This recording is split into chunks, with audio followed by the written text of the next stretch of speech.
pal. Hey there, this is Pete Townsend from Norio Ventures, and welcome to Money Never Sleeps, a podcast that looks inside the head of entrepreneurs and at the crossover of startups, enterprise, finance, technology, and life as we know it. This week, we talk to Brian McMahon, head honcho at Expert DOJO, a startup accelerator that improves the success rate of early-stage entrepreneurs with investment, foundation, influence, community, branding, marketing, communication, and mindset. When we connected with Brian a couple of months ago, we were just eager to talk with him in general, with the amount of repetitions he's seen in working with startups, which, as most folks know, is what Owen and I both do off air. Beyond his fearless challenging of the status quo, what's most impressive about Brian is his extremely clear passion for entrepreneurship, which you'll hear come across pretty clearly in this week's episode of Money Never Sleeps. Money never sleeps, pal. Here we go again, recording from the home studio with Brian McMahon, head honcho at Expert DOJO in Santa Monica, California. Before founding Expert DOJO's predecessor, Pay It Forward Labs, in 2011, Brian spent 12 years as a consultant for Regis before launching one of his first entrepreneurial ventures in 2009. With that backdrop, Brian, welcome to the show. Thank you. It is a pleasure to be here. Awesome to have you here. So I'm glad we all connected. And Brian, I expect we got tons of crossover, lots to talk about. But we'll get into that shortly in terms of the crossover. And I think this will naturally come out of our chat tonight. And just for all of our listeners here, oh, Jesus, Owen, it's 9/11 again on my clock. We recorded at 9/11 last week, kicking off. And it actually turned out to be a good omen for the show because it was a great conversation that we had with Sorcha Finucane. Brian, just so you know, I learned how to say the Irish name Sorcha. You were doing so well. Last week. Yeah, appropriately last week. Yeah. Last week. So anyway, listen, just to kind of get us all started, why don't you tell us your backstory and how you got to this point? Yeah. So it's a long life, but I'll briefly summarize it in the least boring way possible. So I've lived in about 50 countries, and during that time, I've had the opportunity to really be able to experience the world. I was fortunate enough when I was a young kid to be able to move out from Ireland, get over to England, start off a property development company.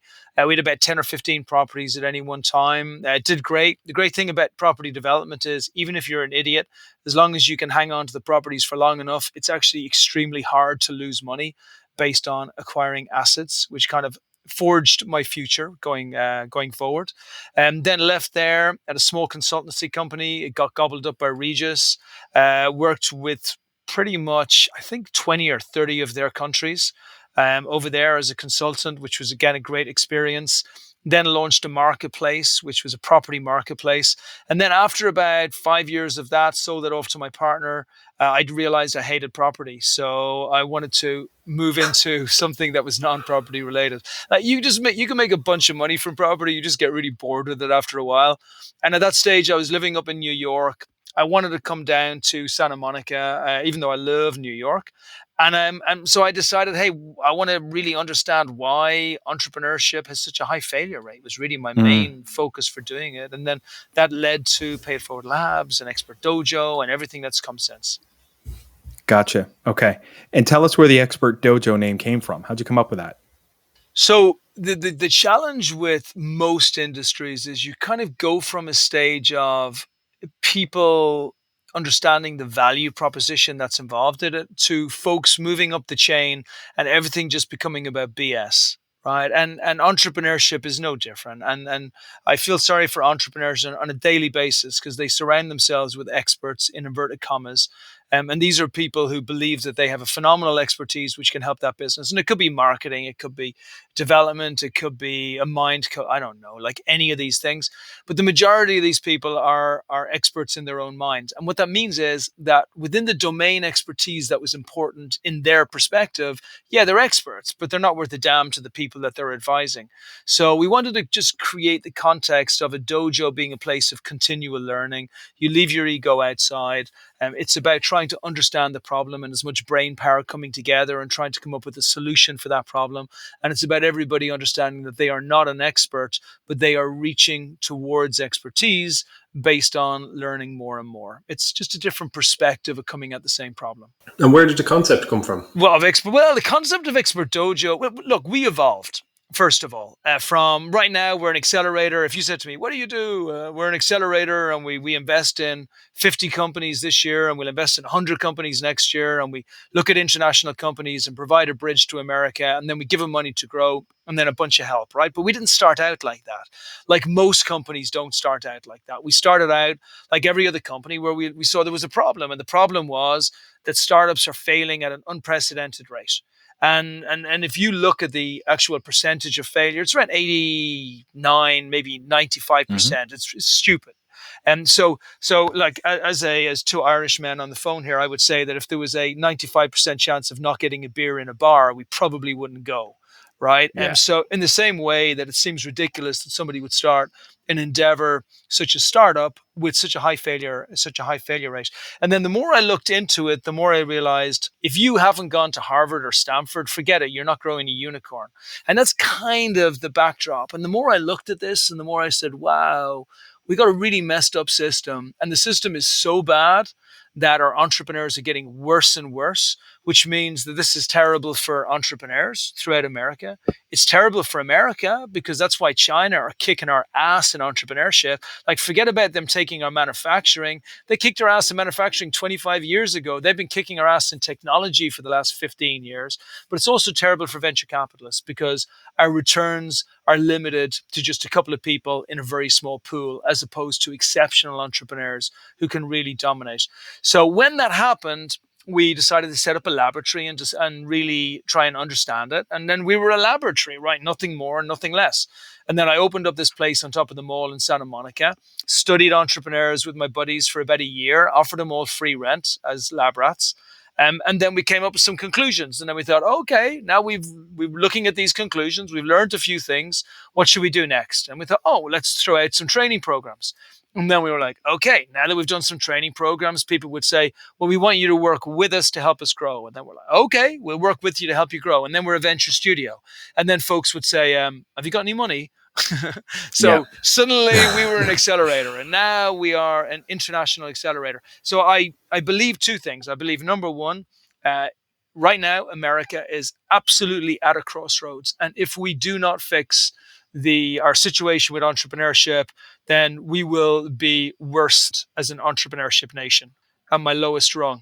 And then the second thing I know is that internally, as entrepreneurs, we have the opportunity to be able to do incredible things. So if more folks step in and actually start focusing on the craft of entrepreneurship and building that up, then we have the opportunity to do great things again.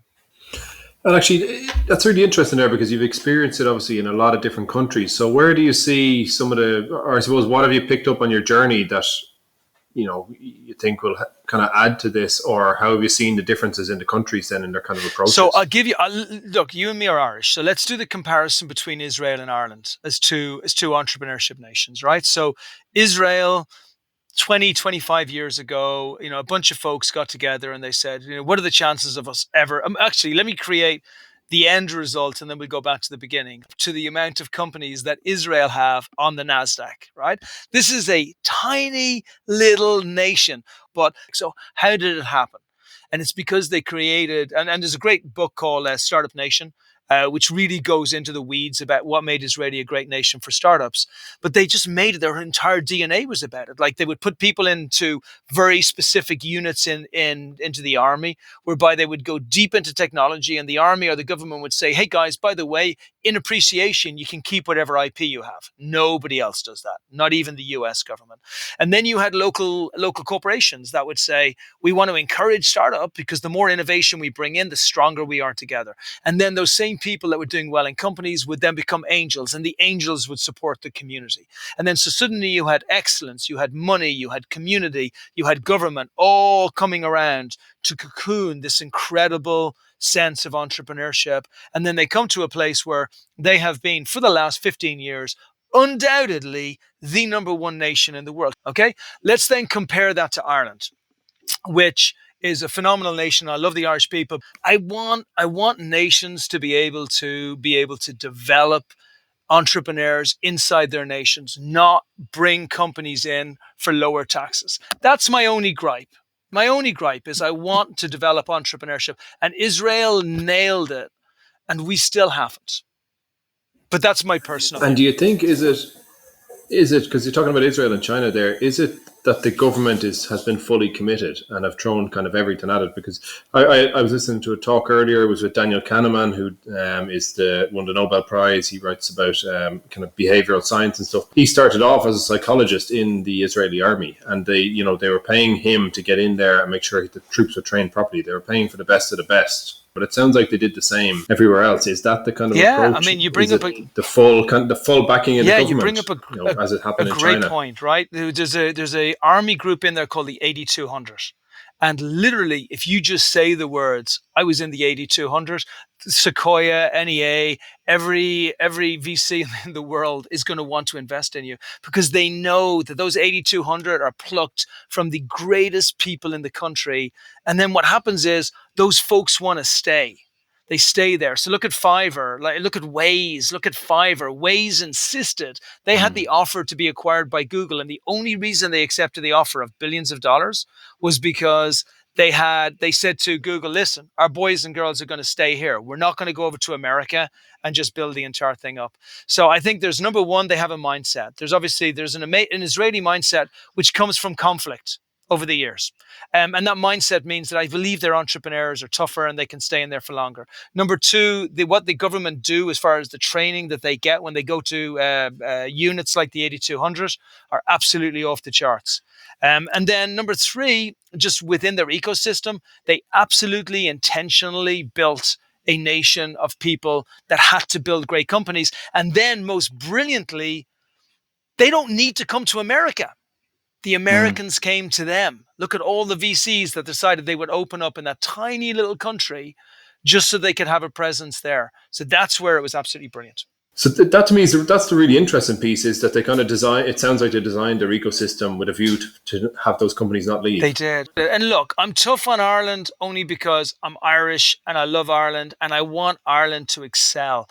And I want us to excel on the world stage. I don't want our best entrepreneurs to look at Paddy, like they all feel like they have to leave to go over to the US. And it doesn't have to be that case. And it's not even just Israel. If you even look at what's happening within the Nordics, like the amount of companies that come through, even from Finland, or from Denmark, or from Norway, like it's phenomenal how they bring them through. And it's because they create that space and they say, this is our space. So like, look at Israel. Their space is cybersecurity. They own cybersecurity. Nobody else in the world has better cybersecurity. And now they've started moving into, and obviously defense, they're incredibly strong there as well. So I just feel that we can own a particular space in Ireland and then cocoon that in Ireland and become so incredibly good at it, whether it's bio or whatever else it is, and that everybody will come to us. So tell me then, from your own point of view, I suppose, how has the journey in terms of building, like what I find fascinating is that it seems like you're a real student of kind of entrepreneurship, in the sense that even the fact you compared the companies you're working with to lab rats, it sounds like you've put the time and the effort in to really study it up and learn about the different approaches. Is that just you naturally? Would you say that that's a kind of personality trait, or is it something you chose to kind of go down that path? So I love this space. I love startups. Startups wonderful. You think about it. We're on this planet for such a short amount of time, and there's so few people who get the opportunity to really embrace their purpose, right? Some people do it in an amazing way, and like they're working for the United Nations, or they're helping the world, or they're solving huge problems in the world. But within startup, they do it in a different way. Like they embrace their creativity. And our creativity is like the most precious, beautiful thing we have. And most people don't get a chance to do it. Most people go into a job, they stay in a job, they then move on to another job, and they support other people's dreams, which is fine, but they miss out on that incredible opportunity to be able to pursue their own. And the other point is as well, we're fast reaching a time where our kids, like I have a 13-year-old boy, and I don't know how, like take America as a pure example rather than Ireland. Like, I don't know how he can make it through his life just working for someone, because he's going to have to pay for university. He's going to have to pay for his healthcare. And the poor kid, he's going to live longer. Like, it was easy 50 years ago. Everybody died when they were 40 or 50. Now it's like going through marriage. Like, it was easy to say, yeah, I hold you forever, when everybody died when they were 45. but now we live to like mid 90s or late 80s. So my point is that entrepreneurship or startup has moved from being maybe 80 years ago something for the very few, to 40, 50 years ago something for the brave, to today where I believe it is an absolute necessity for the many. And I believe I'm part of that journey. I'm surrounded by phenomenal people every single day. I hear 10 or 15 new incredible startup ideas about amazing things that are happening in the world.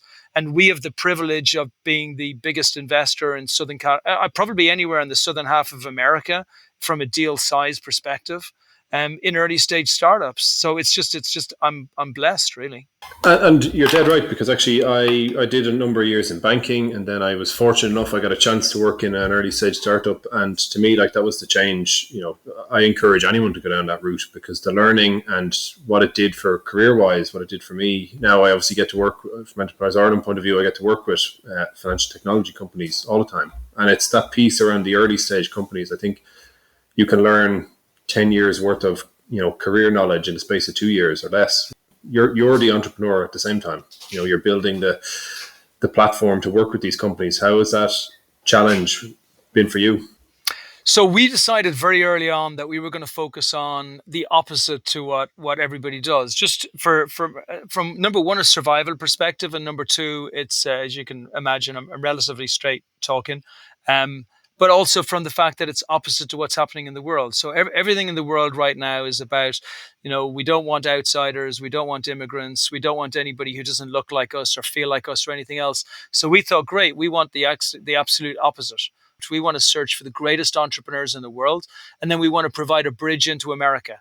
And we don't want to take just the late stage companies. That's easy. We want to take the early stage companies. We want to take the babies, and we want to do exactly like there was always. I always remember back in the day when Sweden came in with the greatest tennis team in the world at that time. They had like Stefan Edberg and like 6 or 7 epic players. And they did it because they got these guys when they were kids, when they were 8, 7, 6, 5, 4. I don't even know what they were. They were like babies. And then they created this awesome tennis team. So we want to do the same thing. We just, in our last accelerator, we invested in 2 companies from Egypt, 2 companies from Africa, another company from India, a company from Argentina, a company from Canada, a company from England, a company from Finland, a company from Spain as well. Yeah, so a bunch of companies, and all of them are about the same thing. We just create this bridge. We bring them into the US. So for us, it's hectic. And we have one after another, and but it's also the greatest thing in the world. I'm just totally privileged. And what sort of, where are some of these companies at? I know it's early stage, but what are you sort of looking at that stage? Then obviously you're taking on these companies from lots of different countries. So is there any kind of prerequisites you're looking for, or how do you kind of gauge who you're going to work with? So there's a few things that most people will look for. The early stage is a tough stage. It's a very tough stage because we know that maybe it could be as few as 1 in 1,000 will make it through. And so I should probably put it into context. There's 2 types of companies, right? And there are 2 roads that people have to choose, and have to be very careful with these roads. And the road that is glamorized is the venture capital road. Like WeWork was the greatest example of that on the planet. You look at Regis, phenomenal company, was valued at about $1 billion, had great shareholder returns, 7,000 or 8,000 locations, phenomenal 30% profit margins, doing really well. And then you look at WeWork, lost $2 billion a year, had billions of dollars pumped into it. Awful pricing model, no chance ever of being able to make money in the company itself, and was valued at about $30 billion. Why? Because SoftBank put money into WeWork, and so did a bunch of other people. So you find a company which has got no real reason for being there, but then you tell everybody that it should be there. It's a the king has got no clothing syndrome. And then everybody is like, okay, well, if SoftBank and Sequoia and these guys are putting money in, we should put our money in as well. And then that keeps happening until it gets to a stage where they can bring it public. And then as soon as it's public, they get the hell out of Dodge. And then what the hope is that it goes from being a shitty, useless company like Amazon was for the first 10 years and when it lost $6 billion into being a company where they've used all of that money and then take over the market. So is it a good model? No, it's not a good model. And is it good for the entrepreneurs? No, 60 to 70% of the original founders will get fired before they make it to that last round. Is it good as far as a efficiency perspective? No. I mean, if we look even at Uber or Lyft, the only reason we use Lyft and Uber, and then I'll get off my high horse in a second, but we only use them because it's $23 to get from the airport and not 57, right? And if tomorrow they switched over the pricing and all taxis took on Uber pricing and all Uber took on taxi pricing, the market would disappear within 5 seconds. So what happens? The price is kept high. The entrepreneurs lose more and more equity as they go through their rounds. And there are some very few exceptions. And Stripe was a wonderful Irish company that came through, which was one of those exceptions, which actually managed to do it. But the vast majority of them do not fit in there. So you got to say, yeah, it's a road you go down and it's a world that I live in. But as an entrepreneur, you have to be tremendously careful because there's a lot more people out there who are a lot smarter than you that will lose it from you. And I think, because myself and Pete have talked about this before, it's the growth at all costs kind of model. Let's just keep pumping money in and keep growing. And eventually, like you said, we'll become big enough and we'll have a big enough war chest that we'll just buy up the competition. And a lot of these companies seem to be getting found out now on the back of the pandemic, and it's really impacted their business models. And there's that piece that, like, if you're, I suppose it's a good model if you're fortunate enough to be able to have money keep getting pumped into you. But for the majority of companies, it doesn't work. Yeah, absolutely. And they end up, and what happens is the problem is it all goes to the same entrepreneurs. Like it just goes to the same people in the same schools in the same places. So it's not even people making bets. It's a contrived, manipulated system that goes to a place. And I was going to say, look, the second model is just build a great company. And I think what we need to start doing is glorifying the people who are just building great companies. They build it up. They look for things like profitability. They look for EBITDA. They look for revenue growth. They look to start sustainable jobs from really good companies. Like they're the companies that we should try and support. And I also think that was a big part of why Israel was successful too. So look, we look for great executors. That's our big thing. Yeah. We'll find somebody who's in a place that other people won't have seen them yet. We will invest, 50, 100K, whatever they want. And then we'll invest up to $1 million into them afterwards. We've invested $3.5 million into one of our companies, but generally up to $1 million into them afterwards if we really like what they're doing. But that execution thing for me is just huge. I want someone with brilliant mindset. I want someone who can break through anything. And I want to be able to see a user experience where they've already proven that their execution has got good touch points. And are there any areas in particular then that you focus on or that you are more comfortable working with companies in? So we started off with we have a really good circle around us of great investors and great LPs who have got really good domain expertise in a number of different spaces. So we're really good on cybersecurity. We're really good on AI, machine learning, if that exists.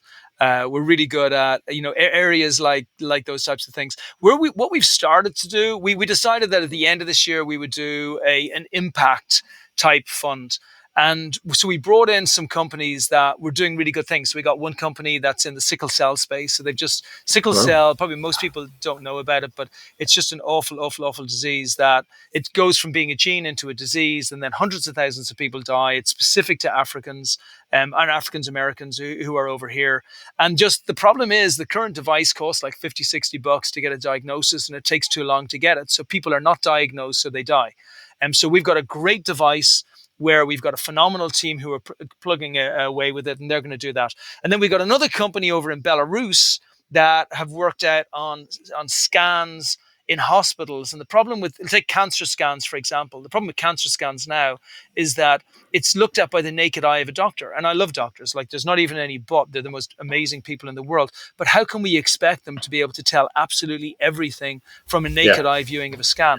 So this company in Belarus have come out with digital scans, and those digital scans are able to just give like for $200, I can get a second or a third opinion on something that might have come out of my mom or my dad or somebody else, and I'm able to do that. So we started off calling it the Impact Fund, and then after we just called it the Stupid Fund, because it's just stupid that these diseases exist. So we're not even trying to solve. We're not even trying to send anyone to Mars here. We just want to solve stupid problems that exist mainly for poor people.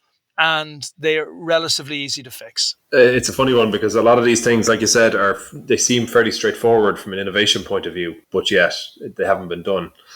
From your point of view, then, how I suppose we're talking clearly. You like to speak your mind. How is, from a personality point of view, how have you found your entrepreneur journey and building Expert Dojo? How have you found that and other personality traits to be of benefit, or anything that hasn't helped? Because you are as much the entrepreneur, I suppose, as the companies you're working with. Yeah, listen, I've been a startup my whole life. So I realized early in life that as long as you don't have bad intentions towards say stuff, so if you say something that's outwardly cruel for the sake of being outwardly cruel, then that's not forgivable, right? However, if you have the intention of improving something and making it better, and you're honest and direct and straightforward with what you say, people kind of appreciate it.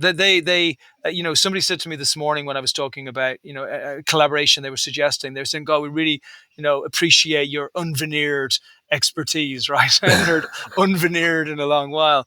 And I was like, I don't know about the expertise, but my unveneered is what I try and give. I'm too old to try and to make stuff as good. I want it to be better. Like I talk about specific places in specific ways and specific entrepreneurs and specific VCs because I believe there's a better world for us. Like I talk about the US the way I talk about it because I believe we're facing a empire ending time period right now, and I'm not the only one who thinks this, and No, so we're no, on not at all. we're on a downward spiral, and we don't have to be. I mean, I'll give you a great example of just what I mean by America. Is like America is the greatest storytelling nation on the planet, right? We in Ireland are pretty good at telling stories around the fire, but like they nailed it. They nailed it with once John Wayne came out, it was all over, right? And so they knew how to do it. They created Hollywood around it. They created a brand around it, and they became the greatest storytelling nation on the planet. And then we get this rubbish lean startup, and it's not that I hate lean startup. I just hate the way lean startup has been interpreted. So lean startup comes out and it's like, hey man, you know what? Rather than actually going directly out to the market with the most brilliant, awesome, phenomenal product in the entire world, why don't you take it easy at the start? And what everybody heard was, oh, cool, we can just send a load of shit out to the market. And if our customers tell us that it's shitty, then we can change it. And so we've moved from the one beautiful, incredible thing that we had, and I'm speaking like as Americans, to lose that and to go further and further away from it with more minimum viable products after more minimum viable products so that we don't have that type of thing. So if I see that, do I believe that I'm 100% right in what I just said? No, I don't. But I believe there's an element of truth in what I'm saying. So a lot of what I say is to garner a bigger conversation. I don't believe that America is doomed with venture capitalism. I don't believe it's an absolute Ponzi scheme, but I do believe it's a conversation that we need to have so that we can create a better system. And do you feel that, I mean, because look, there's a lot of people who would agree with you. Obviously, I see it from Twitter and stuff that, there seems to be this fundamental kind of view that America is in a very difficult place at the moment in terms of kind of regaining its foothold, and that it's lost a lot of that to China and other places. It's not the superpower that it was, but mainly on the innovation side. And you could argue they haven't helped themselves with certain things around visas and all these sort of things. But, how do they unpack that? How do they change that? Is it, are the right people not in the right place? Is it that they need to broaden the access to capital, like what you guys are doing, as opposed to having it going to the same people from the same area again? What are some things that you think need to be done? So it's really hard. I was doing a talk in front of the Rotary in Santa Monica recently, and I was asked a question like, which political party is better for startup, which is a terrible, terrible question to be asked by 150, 60 plus year old, really successful people who are just looking to pick a fight. Like they make me look like a pussycat. And of course, I know what the right answer is, but I also know that just government in general, and it's not meant in disrespect to anyone, but government in general doesn't mix well with innovation. It's just not. It's in a different world. And as much as I truly do believe that Trump is a sociopath, and I don't speak from, I don't vote, so I'm not advocating for anyone. I don't even get involved in politics, but it's just been very interesting for me watching someone who knows nothing about government, but they do know about business and about how to stoke business, kind of the things that have been done for startup to push this entire rhetoric forward. And the Chinese did it really well. You know who's doing it really well right now as well as the Indians? The Indians are moving forward at a rate like you cannot believe. They've gone from one unicorn, I don't know, like 4 or 5 years ago to 25 unicorns today. I believe they'll pass the US from a $1 billion company valuation perspective, so a unicorn perspective, within 5 to 10 years. They'll pass us. So can we get it back? I don't know. It's been 50, like China literally got a 15-year head start before the last couple of years, before they started to become curtailed. They had a 15-year head start. They are so far ahead of us, it's not true.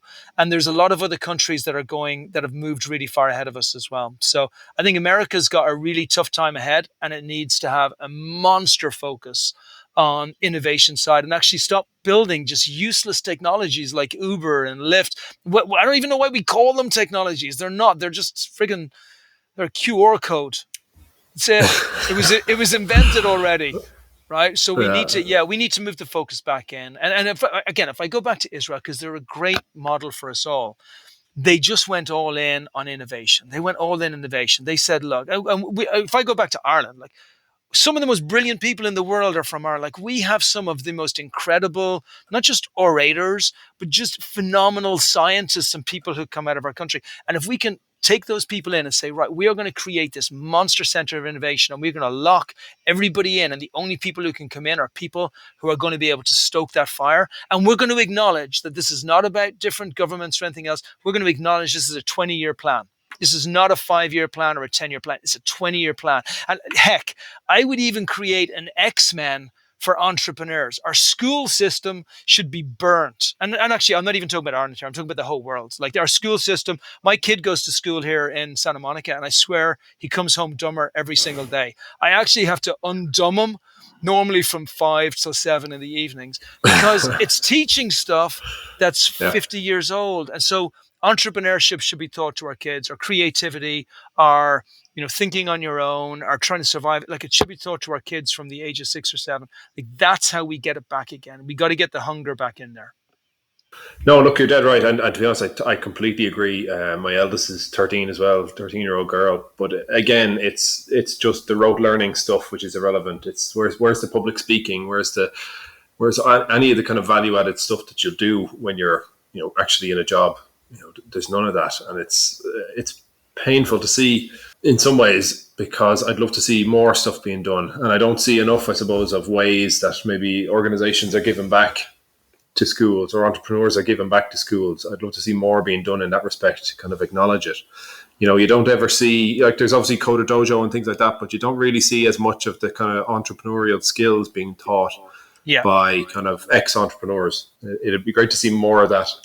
Yeah, and we just want to look. I speak plainly about these things, because as you get older, you get into more of a hurry, right? And it's just like, this is not smart stuff. Like, it's not just, if we've taught the same thing the same way for 50 years, time for a change, and it's time to bring in more brilliant people. I actually tried. Elon Musk has got a school, which is for entrepreneurs, and I tried to put my kid in there, actually, because that to me would be a dream. And he was 1 year late on going in.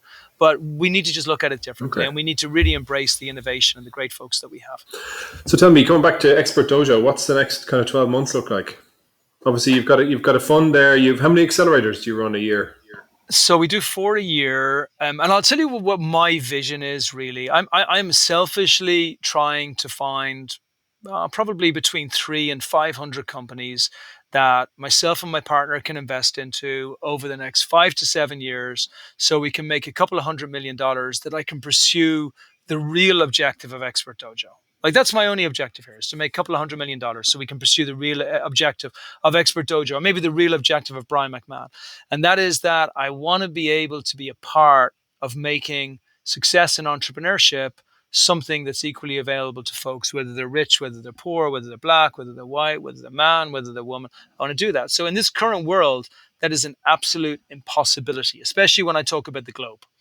But that's our objective, and that's where we want to go to. And we know we're going to need a ton of money to do it, and we're going to need to pick a lot of fights to do it. And I'm preparing. And are you planning to go? You're based obviously in Santa Monica. There's no other locations internationally, is there? No, and we don't really need them, because we have scouts all over the world. They look for the companies. They have there is nothing. We invested in an Irish fella, actually, Andrew Nagel, over here 6 months ago. I would love to invest in Irish companies trying to come over, but we have scouts all over the world. Our goal is the gateway to America. Like, we know America really well. We have a growth hacking team here. We have an investment team here. We have a structure team here. We create the gateway. We bring them in, and it used to even be more complicated. But honestly, COVID's been great for us. But it's been great for us because everything's gone virtual. Yeah, no one has to think about relocating. No, and also we used to move to the US. Yeah, and we used to do 4 events a week before. And if you'd have said to me before, why are Expert Dojo great? I would have said, hey, we're the center of the community and everybody in SoCal knows about us. We do events. Now I would say, forget that BS. Like, I will never do another event again. A total waste of time, total waste of money, total waste of energy. Focus on our core competency. Either we bring in great companies that scale and they become really successful, or we don't. That's it. That's how we'll be measured. So COVID actually has helped really focus us on core capabilities and what we're trying to do going forward. Brilliant. Look, we lost Pete somewhere along the way, unfortunately, due to his internet connection. I haven't been able to get in touch with him in the background. And he'll be disappointed now, because I know he had plenty that he wanted to chat about. Obviously, Pete works with startups over here in terms of kind of helping them scale. And I obviously do it with Enterprise Ireland. So, listen, absolutely fascinated, because was surprised, obviously, when I started looking into it more deeply, that I wasn't more aware of it. No doubt there's plenty more that we might chat about offline. But it was great. It's great having you on the show, and great to have someone so open as well with views on stuff. And look, let me say something. My absolute number one goal is, at this moment, is to find lovely Irish entrepreneurs who can do great things. Really early stage. I mean that, right? So openly, I would say to the world, I'm a global citizen, and I want to make sure that all entrepreneurs have a great opportunity to try and do it. But I'm from Ireland, and I love Ireland. And I go back, and I see my mom, for a couple of weeks every year, and I see my mates a couple of weeks every single year. So Ireland will always be my home. And for me, it's sad that I don't get more companies to be able to come in here. So I want to be able to do it. If what comes from today is that we can invest in 5 or 6 companies, we can bring them over, we can help them launch, we can get them in, we can get investments into them, it would be the greatest thing on the planet. So let's make it happen. And with everything else, just cut it out.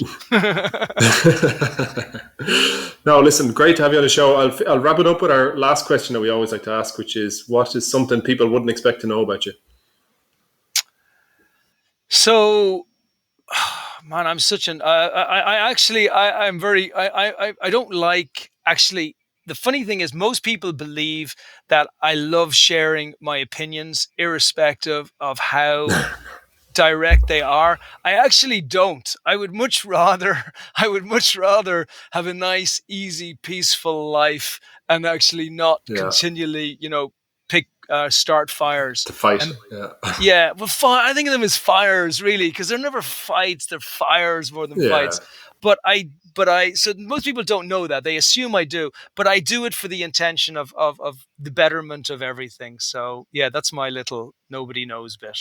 Okay, brilliant. Well, look, thank you so much, and I appreciate that. Obviously, we're connecting from Dublin here and Santa Monica at the moment, so appreciate you making the time. Great to chat, and like I said, I'm sure myself and Pete will be keen to have a chat with you separately anyway about some connections there. Would love to. Would love to. Like I said, thanks very much for being on the show. Super. Thanks a million. Thanks, Pete.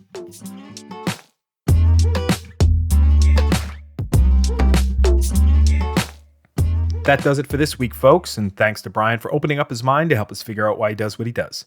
Links and show notes for this episode are on moneyneversleeps.ie, so check us out online. Also, you can subscribe to our Money Never Sleeps newsletter at moneyneversleeps.substack.com. If you're enjoying Money Never Sleeps and want to see it continue, make sure you hop on over to Apple Podcasts and give us a 5-star review. Don't forget Conan Brophy from Create Sound. He mixes and edits each episode for us and is an excellent media man to get in touch with when you're thinking about launching your own podcast. As for me, I help startups get their products to market, get customers, and finance their vision. You can find me on LinkedIn, Twitter, or at norioventures.com, and you can follow Owen Fitzgerald on Twitter at OwenFitzgerald9. Finally, till next time, thanks for listening. See ya!